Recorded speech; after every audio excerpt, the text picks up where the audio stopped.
Have you ever felt like you were drifting, even while standing still? Night falls, silence blankets everything, and within that stillness, the big questions begin to rise. As the bustle of the day settles, we come face to face with ourselves, with the choices we've made, the paths we've passed by, and a vague confusion about the kind of person we're becoming. These questions don't yield easy answers. They pile up, heavy, like a fog wrapping around the mind. We long for clarity. We long for meaning. But instead of being weighed down by doubt, what if we learn to use this deep, quiet moment to absorb ancient wisdom? Imagine a mind no longer chaotic, but steady, guided by a profound understanding. That isn't magic, that's philosophy. It isn't dry theory. It's the small voice within, whispering to us about existence, about purpose, and about the truest self waiting to be discovered. That small voice isn't some distant mystery. It's the echo of the greatest minds in history, people who wrestled with the very questions of existence, purpose, and the self that we face in our quietest nights. Today, we won't just listen. We're officially beginning a journey of discovery. Together, we'll dive into 7 core philosophical ideas, distilled from some of the most diverse and profound schools of thought. But this isn't a dry history lecture.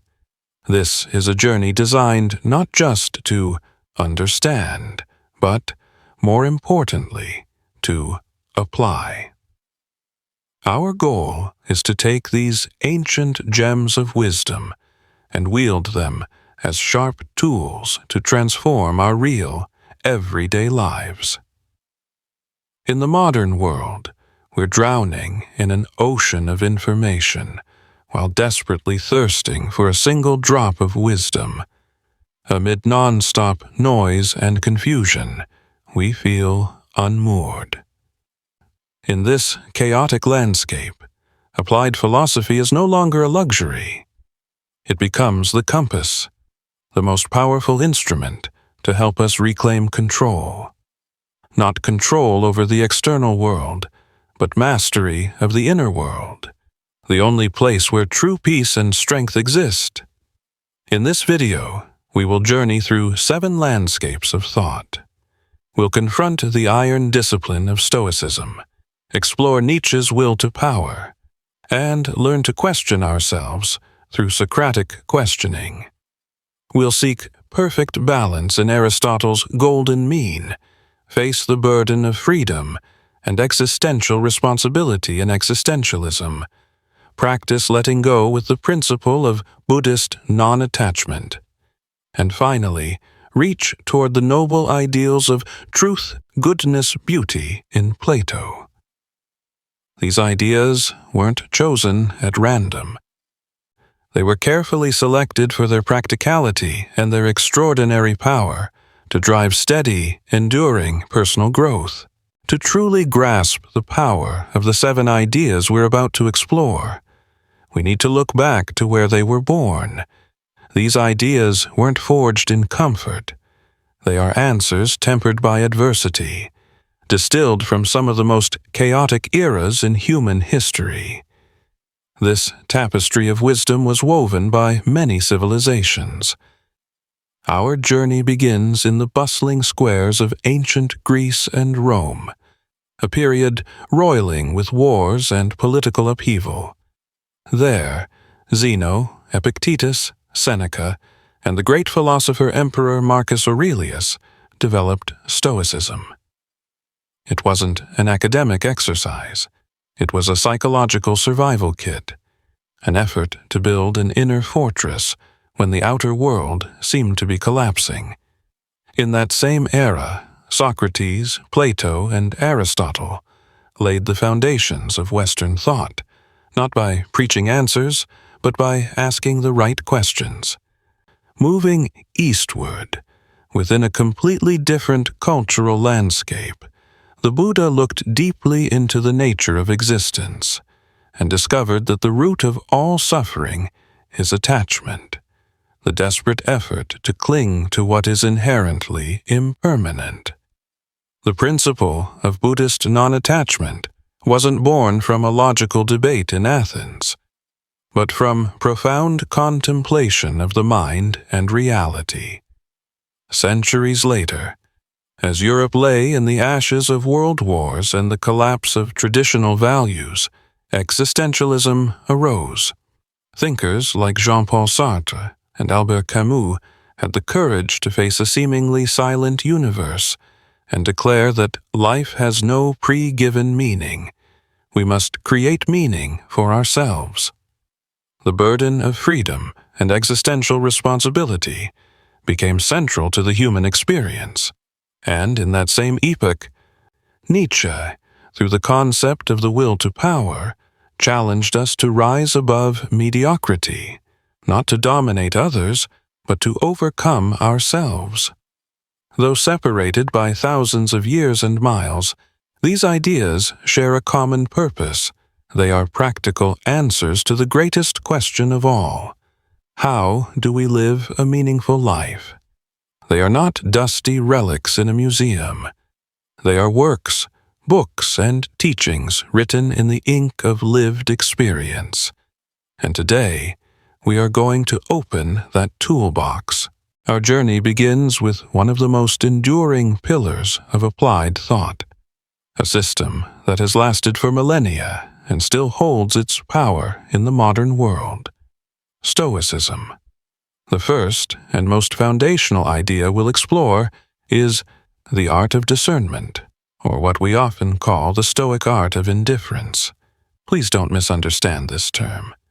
When we hear indifference in a modern context, we often picture coldness, distance, even apathy. But in Stoicism, it carries a completely different meaning, far deeper and more powerful. It is not apathy, not a heart numbed to the world. Quite the opposite. It's not that you stop caring. It's that you learn to care wisely and effectively. It is a deliberate calm, an inner steadiness forged by seeing one basic truth with clarity. Some things are within our control, and some things are not. This is the dichotomy of control, the foundational concept of the entire Stoic philosophy. So, what lies outside our control? Almost everything in our lives. Our health. We can eat well and exercise, but we cannot control a genetic illness or an unexpected accident. Our reputation.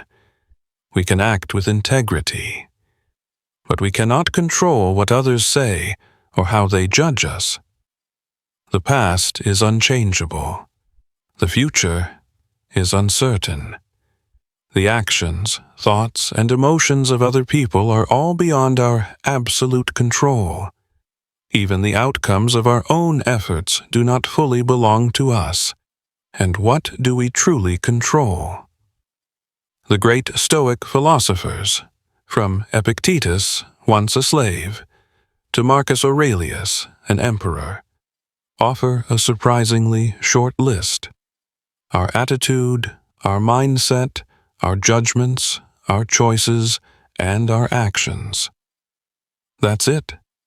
All human anxiety, anger, and suffering, according to the Stoics, stem from one tragic error.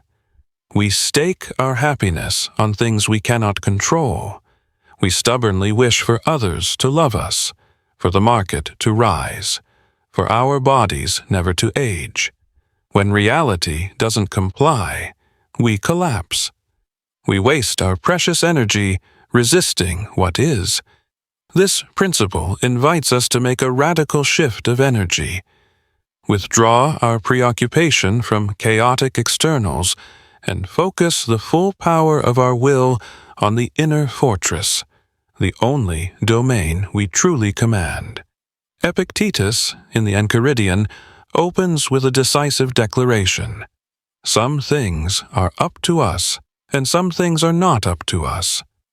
Up to us are opinion, impulse, desire, aversion, and, in a word, whatever is our own action. Not up to us are body, property, reputation, command, and, in a word, whatever is not our own action. Stoic indifference, therefore, is not, I don't care about my health. It is, I will devote 100% to my actions, eating well, training, but I will accept the final outcome with calm, whatever it may be. It is composure toward externals. It doesn't mean you shouldn't try to build a beautiful relationship. It means you pour yourself into your actions, listening, understanding, honesty, while fully accepting that the other person has the freedom to choose their response. This training demands continuous awareness, what our outline has suggested as training through mindfulness. When an external event occurs, a criticism, a failure, a delay, the Stoic mind immediately practices a pause. Instead of reacting on impulse with anger or fear, it asks, is this within my control?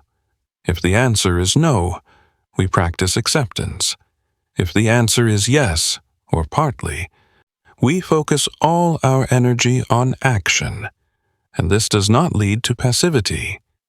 On the contrary, it leads to proactive problem-solving. When you're no longer paralyzed by anxiety over outcomes you can't control, you're freed to act decisively. If the problem is beyond your control, e.g., a storm is approaching, your energy is preserved, no longer drained by useless worry. If the problem can be influenced by your actions, e.g., preparing for the storm, you act with 100% effort, unburdened by fear of the result. This is the golden key to reducing anxiety. Anxiety is almost always preoccupation with what cannot be controlled, the future, or cannot be changed, the past. By shifting your focus to action in the present, the only thing you control, anxiety loses its grip, and this directly increases your effectiveness at work and in relationships. At work, you become a person of action, not worry. You focus on the process, on the quality of your contribution, instead of obsessing over your boss's approval or market reactions. In relationships, you stop trying to change other people, a futile and exhausting effort. You accept them as they are, and focus solely on becoming the best partner, friend, and colleague you can be. In short, the Stoic art of indifference is a practical classification system, a surgical tool for the mind. It frees us from the chains of outcome, so we can concentrate on the only thing that truly matters, our dignity, our excellence, and our virtue in the very act of doing. To bring this principle of discernment to life, to pull it down from abstract theory onto the ground of daily experience, we need concrete examples. How do we actually live it? Let's start with a situation we've all experienced. You're stuck in traffic while you're late for an important meeting. What's the immediate, instinctive reaction? Stress, a quickening heartbeat. You keep checking the clock, a sense of helplessness rising. You start shouting in the car or pounding the steering wheel. In that moment, what are you doing? You're pouring 100% of your energy into things you absolutely cannot control. The flow of traffic, the time, and your boss's reaction when you arrive late. Now, apply the lens of Stoicism. You're still in traffic. Reality hasn't changed, but you claim a moment to pause. You ask yourself, What in this situation is within my control? The traffic flow? No. The time? No. Your boss's reaction? No. Then what is? Your attitude, your own response. You can choose to breathe deeply. You can choose to accept reality. I'm stuck in traffic and I will be late. That acceptance isn't failure, it's liberation. And from that liberation, you shift into proactive problem solving. You pick up the phone, calmly call to explain the situation. Then you choose how to use that time. Listen to a podcast, reflect on your work, or simply observe the chaos outside with a composed mind. Your calm doesn't come from the road suddenly clearing. It comes from recognizing your inner freedom right in the middle of the storm. Or take another, deeper example. Receiving harsh criticism at work. Someone publicly attacks an idea you poured your heart into. The natural reaction is to feel attacked, defensive, angry, or ashamed. You're tying your self-worth to someone else's words, something completely outside your control. But a Stoic practitioner sees it differently. Their words are outside my control, but how I receive them is entirely mine. Instead of reacting immediately, you practice mindfulness. You notice the surge of anger, acknowledge it, but don't let it drive your actions. Then you move to proactive problem solving. You separate the words from the emotion and analyze them objectively. Is there any 10% truth in this criticism that I can learn from? If yes, this is an opportunity to improve. If not, it's simply their opinion, and it cannot damage my core value. In this way, you turn a potential attack into a chance to train wisdom and patience. You don't just reduce anxiety, you increase effectiveness by focusing on growth rather than self-defense. You can picture this acceptance of reality like a rock in the middle of a river. The rock doesn't try to stop the water, reality. Nor is it swept away by the current, a victim of circumstance. It simply is, steady, and the water, external events, must find a way to flow around it. Your mind can become that rock. You can see this everywhere, in worries about health, in frustration when a loved one disappoints you, or in fear of an uncertain future. In every situation, stop and ask the golden question: what here belongs to me, and what doesn't? This is the practical path to cultivate composure, free yourself from anxiety, and increase your effectiveness in everything you do, because 100% of your energy is finally invested where it belongs, in your own actions and choices. If the first principle of Stoicism teaches us the art of building an inner fortress, an equanimity before what we cannot control, then the next idea pulls us out of that fortress and throws us into the very heart of life's storm. We shift from the serene acceptance of Epictetus to the fiery challenge of Friedrich Nietzsche. The second core principle we'll explore is one of the most misunderstood and most powerful philosophical concepts: will to power. When we hear the phrase will to power, our minds immediately conjure images of domination, aggression, tyrants, and a craving to trample others to reach the top. This is a shallow interpretation, and, tragically, one that has been abused throughout history. To truly understand Nietzsche, we have to dig deeper, pushing past the rough shell of the words to reach the core of the idea. For Nietzsche, the will to power is not, and never primarily was, power over others. It is power over oneself. It is an unending inner struggle.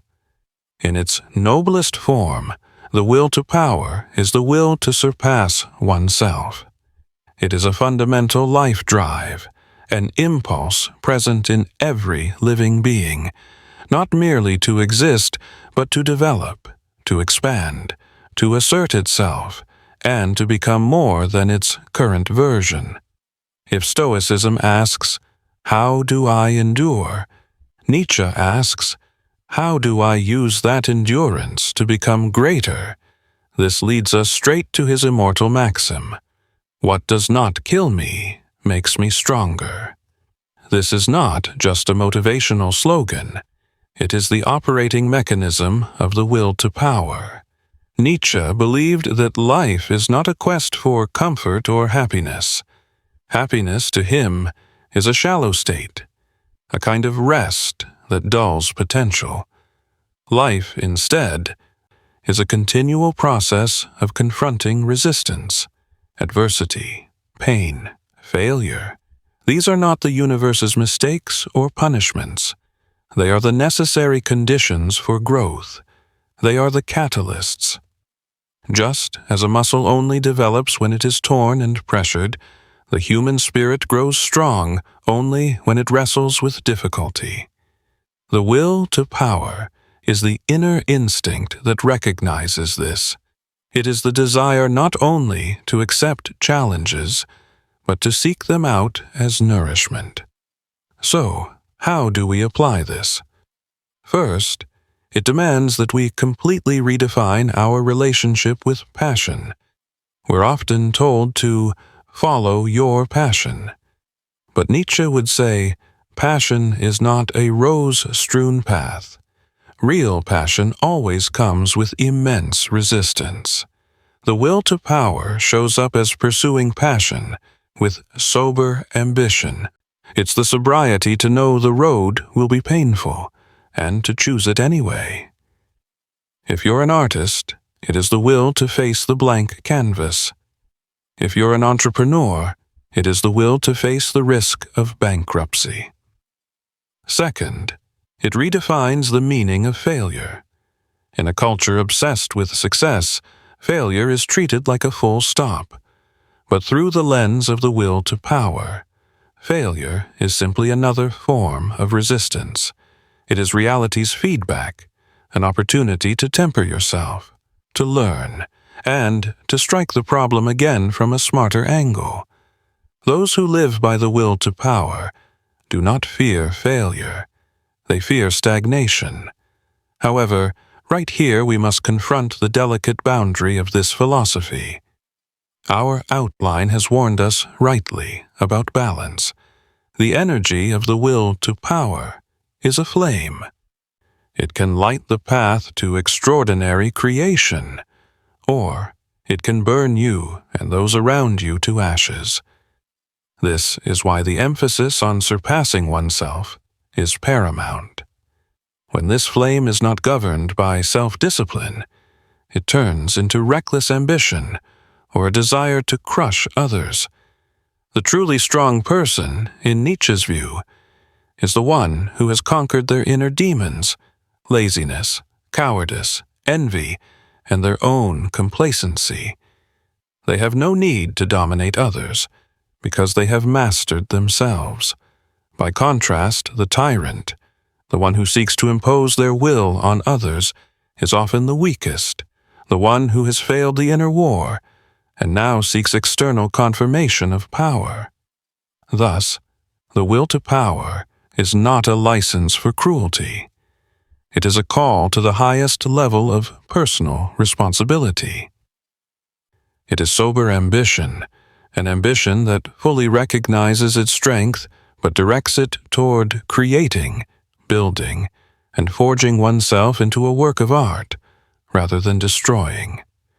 It challenges us to stop living a life of complacency, to stop seeking comfort, and instead to bravely ask, how much can I endure? How strong can I become? The theory of the will to power can resonate loudly, but how does it show up in the raw, ordinary fabric of our lives? It isn't something flashy. It's often a quiet battle. Imagine a writer sitting before a blank page. The room is silent. No one is forcing her to write. She faces the greatest resistance: her own laziness, the fear she's not good enough, the temptation to procrastinate. Every word she puts down is an act of will. This is the will to power in its micro form. It's not the ambition to publish a bestseller. That's an external outcome which belongs to Stoicism. It's the will to surpass herself, to overcome the inner voice telling her to quit. Her sober ambition is knowing full well that this struggle is painful and choosing it anyway, every day. She is forging herself, turning inner chaos into order, and in the process, she becomes stronger. Now, raise the stakes. Consider someone who has just suffered a catastrophic career setback. Maybe they've been laid off, or their passion project has collapsed. What's the usual reaction? Despair, blame, or a frantic search for immediate safety. But the person who lives by the will to power sees something different. They look at the wreckage and see raw material. This is the moment when what does not kill me makes me stronger gets tested by fire. They don't simply get over failure. They use it. Failure becomes a catalyst. They accept the challenge, not passively, but proactively. They ask, what has this failure taught me about my weaknesses? What skills does this moment demand I develop? How can I rebuild, not the same as before, but stronger? They don't waste pain. They convert it into energy, into wisdom. That fall isn't punishment. It's a mandatory strength training session. They're not trying to return to the starting line. They're aiming to surpass who they were before the failure. Finally, the most important thing is to see balance clearly and to picture its opposite. We've all met the type who chases reckless ambition. That's the manager who tramples others to climb the ladder, the person fixated on imposing their will on everyone around them. On the surface, they seem powerful, but through Nietzsche's lens, they're the embodiment of weakness. They've lost the most important battle, the battle with themselves, and now, like a tyrant, they must seek validation of power by controlling the outer world. The truly strong, the ones who embody the will to power in its noblest form, may be completely quiet. It could be a single mother working 2 jobs, not to dominate any one, but to overcome exhaustion and circumstance, to create a better life for her child. It's the scientist working in obscurity for decades, wrestling with doubt and failure in the lab. Their strength doesn't lie in imposing on others. Their strength comes from self-discipline, from steadfastly pursuing a goal larger than themselves. They've learned to command the inner flame, using it to forge, not to burn. They are the ones who refuse to quit in the pursuit of passion, who accept every challenge, and who day by day become a stronger version of who they were.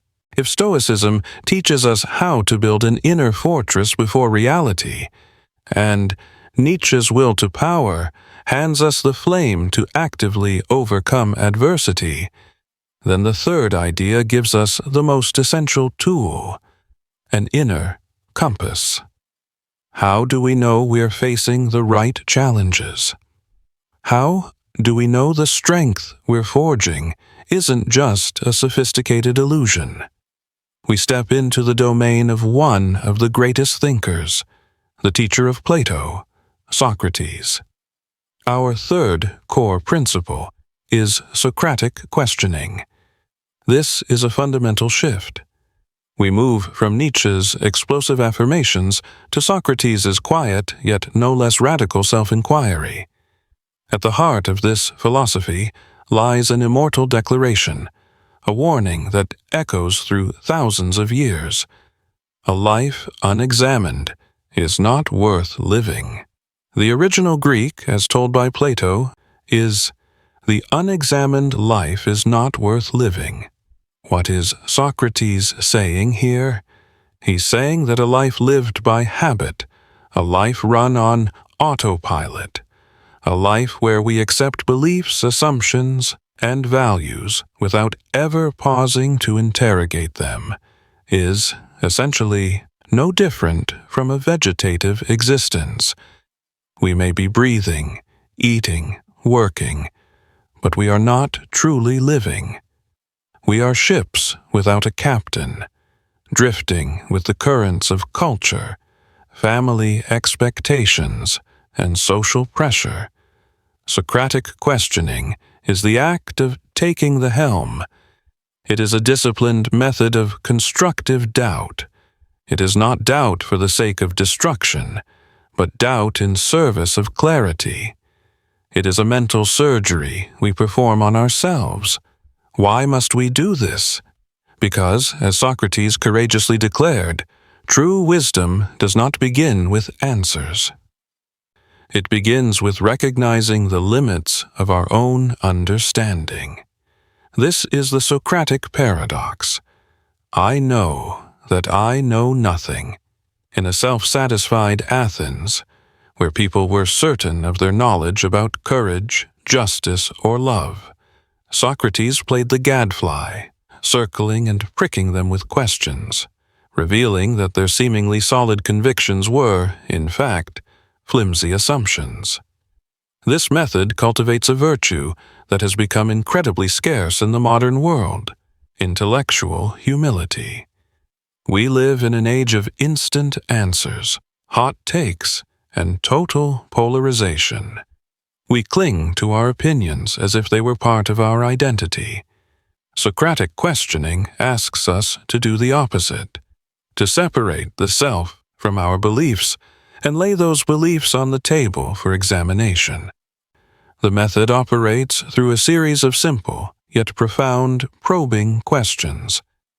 When we face a deeply held belief, for example, I must be wealthy to be happy, the Socratic approach kicks in. Why? Why do I believe this?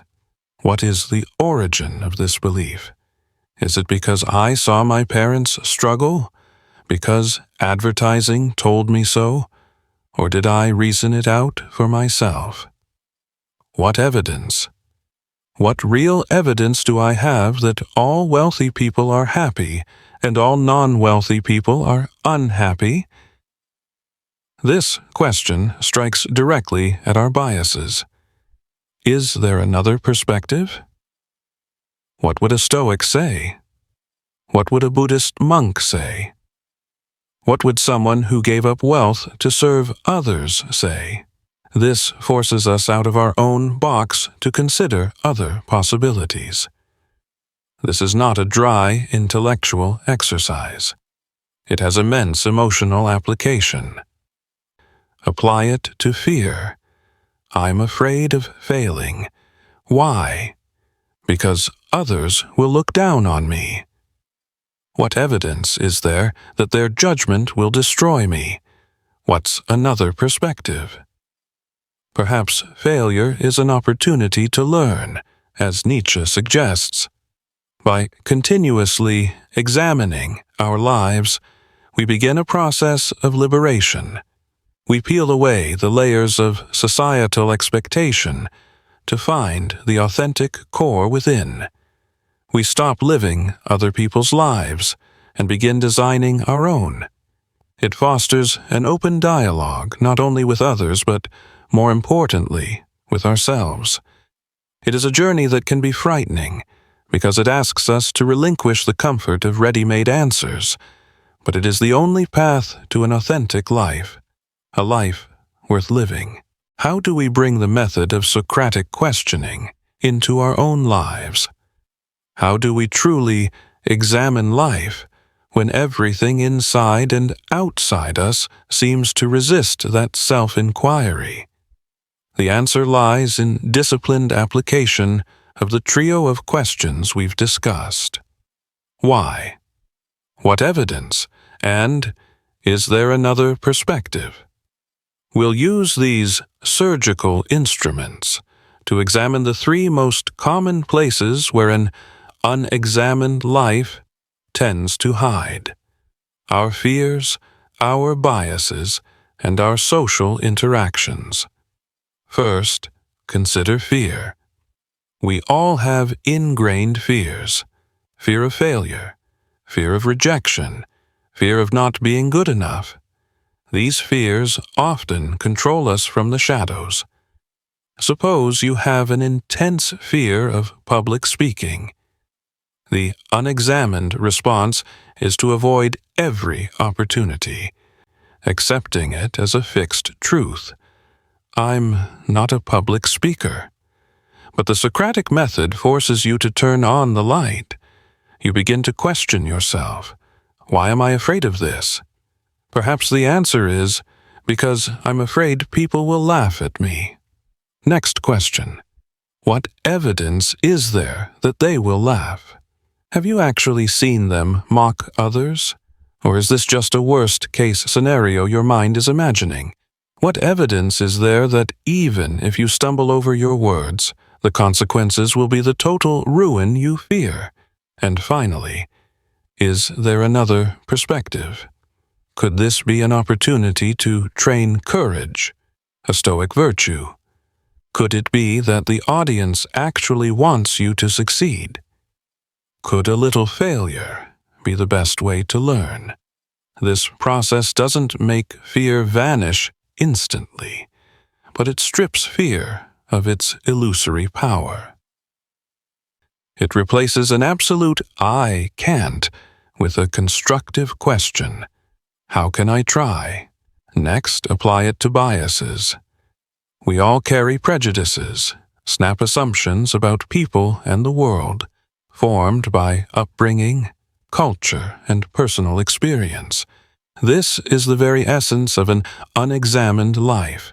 For example, you might hold an unconscious bias that creative people aren't practical. A Socratic mind won't allow that assumption to go unchallenged. Why do I believe this? Did I hear this from my parents? What evidence do I have to support this sweeping claim? Do I know all creative people? Are great inventors, architects, or writers impractical? Is there another perspective? Could creativity actually be the most practical form of problem solving? In this way, we begin dismantling the mental boxes we've locked ourselves into. We nurture an open dialogue, not only with others, but with our own rigid beliefs. Finally, and perhaps most importantly, apply this to your social interactions and the values you pursue. Many of us chase a social script, study a safe major, buy a house, climb the career ladder. We do it because that's what you're supposed to do. Socrates would ask, why? Why do you truly want that promotion? Because it brings you inner fulfillment, or because it looks impressive to others? What evidence is there that once you get it, you'll actually feel complete? This is the act of examining your life. It takes courage, because sometimes the answers we find will upend the entire trajectory we're on. But that is the price of authenticity. By continually questioning ourselves, we cultivate intellectual humility. We admit we might have been wrong, and in that very admission, we begin to find the right path, not society's path, but our own. If Stoicism teaches us how to build an inner fortress before reality, and Nietzsche's will to power hands us the inner flame to actively turn adversity into strength, then the third idea will give us the most important tool, an inner compass. How do we know we're overcoming the right challenges? How do we know the strength we're forging isn't just a sophisticated illusion? We step into the realm of one of the greatest thinkers, the teacher of Plato, Socrates. Our third core principle is Socratic questioning. This is a fundamental shift. We move from Nietzsche's blazing affirmations to Socrates' quiet, yet equally radical, self-interrogation. At the center of this philosophy sits an immortal declaration, a warning that echoes across millennia. A life unexamined is not worth living. The original Greek, as recounted by Plato, is, "The unexamined life is not worth living." What is Socrates saying here? He's saying that a life lived by habit, a life running on autopilot, a life in which we accept beliefs, assumptions, and values without ever stopping to interrogate them, is, at its core, no different from a vegetative existence. We may be breathing, eating, and working, but we are not truly living. We are ships without a captain, drifting with the currents of culture, family expectations, and social pressure. Socratic questioning is the act of taking the helm. It is a disciplined method of constructive doubt. It is not doubting to destroy, but doubting to clarify. It is a mental surgery we perform on ourselves. Why must we do this? Because, as Socrates bravely declared, real wisdom does not begin with having answers. It begins with recognizing the limits of our own understanding. This is the Socratic paradox. I know that I know nothing. In a self-assured Athens, where people were confident in their knowledge of courage, justice, or love, Socrates played the role of a gadfly, going around and stinging them with questions, exposing that their seemingly solid convictions were actually fragile assumptions. This method cultivates a virtue that has become incredibly scarce in the modern world: intellectual humility. We live in an age of instant answers, hot takes, and absolute polarization. We cling to our opinions as if they were part of our identity. Socratic questioning asks us to do the opposite, to separate the self from our beliefs and lay those beliefs on the operating table for examination. This method operates through a trio of simple yet profound probing questions. When we face a deeply ingrained belief, for example, "I have to be wealthy to be happy," the Socratic method goes to work. Why? Why do I believe this? What is the origin of this belief? Is it because I saw my parents struggle? Because advertising told me so? Or did I reason it out for myself? What evidence? What concrete evidence do I have that all wealthy people are happy and all non-wealthy people are unhappy? This question strikes directly at our biases. Is there another perspective? What would a Stoic say? What would a Buddhist monk say? What would someone who gave up wealth to do charity say? This forces us to step outside our own box and consider other possibilities. This is not a dry, intellectual exercise. It has immense emotional application. Apply it to fear. I'm afraid of failing. Why? Because others will look down on me. What evidence is there that their contempt will destroy me? What's another perspective? Perhaps failure is an opportunity to learn, as Nietzsche suggests. By continually examining our lives, we begin a process of liberation. We peel away the layers of social expectation to find the authentic core within. We stop living someone else's life and begin designing our own. It nurtures an open dialogue, not just with others, but more importantly, with ourselves. It's a journey that can be scary because it requires us to give up the comfort of ready-made answers. But it is the only path to an authentic life, a life worth living. Of course, weaving these 7 powerful philosophies into a single life is not a journey without challenges. We must honestly acknowledge the practical difficulties of application. How can someone practice Buddhist non-attachment while also pursuing Nietzsche's ambitious will to power? How do we balance the serene acceptance of Stoicism with the heavy existential responsibility to create meaning for ourselves? Some may criticize that these philosophies, especially Stoicism and Buddhism, can lead to passivity or a subtle form of avoidance. Does focusing too much on the inner fortress risk making us indifferent to real injustices in the external world? Conversely, the burden of existentialism, that you and only you are responsible for the meaning of your life, can be a terrifying freedom, nearly paralyzing for some.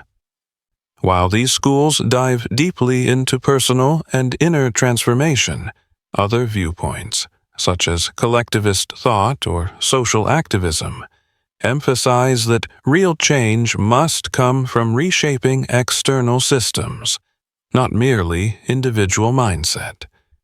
Acknowledging these difficulties is crucial.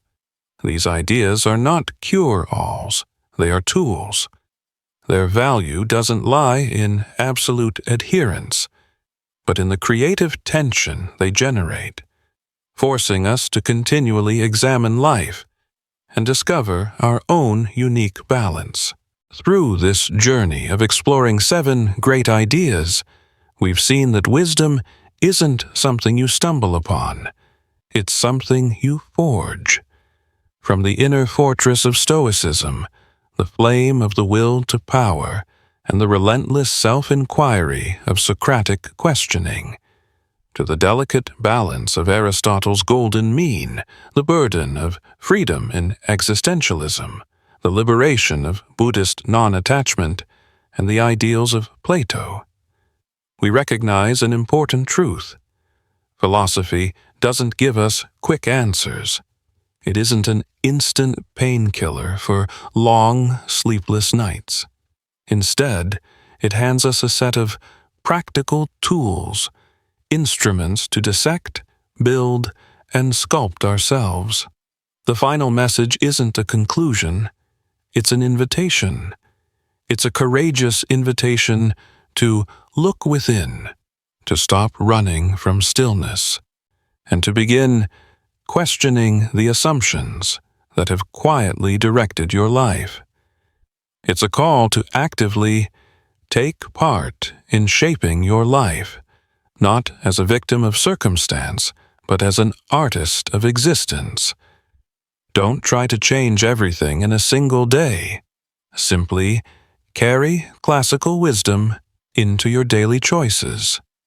Starting today, in the smallest interactions, choose courage over comfort, understanding over judgment, because through the accumulation of those small choices, we grow steadily and resiliently. The final question isn't, how should I live? It's, where will you begin forging yourself? If you found value in this reflective journey, please like the video and subscribe to the channel right now. That's the greatest motivation for us to keep exploring these profound topics. Stay tuned and keep supporting us. Don't stop while you're gaining momentum. Click the video appearing on the screen to continue your training of the mind. See you there.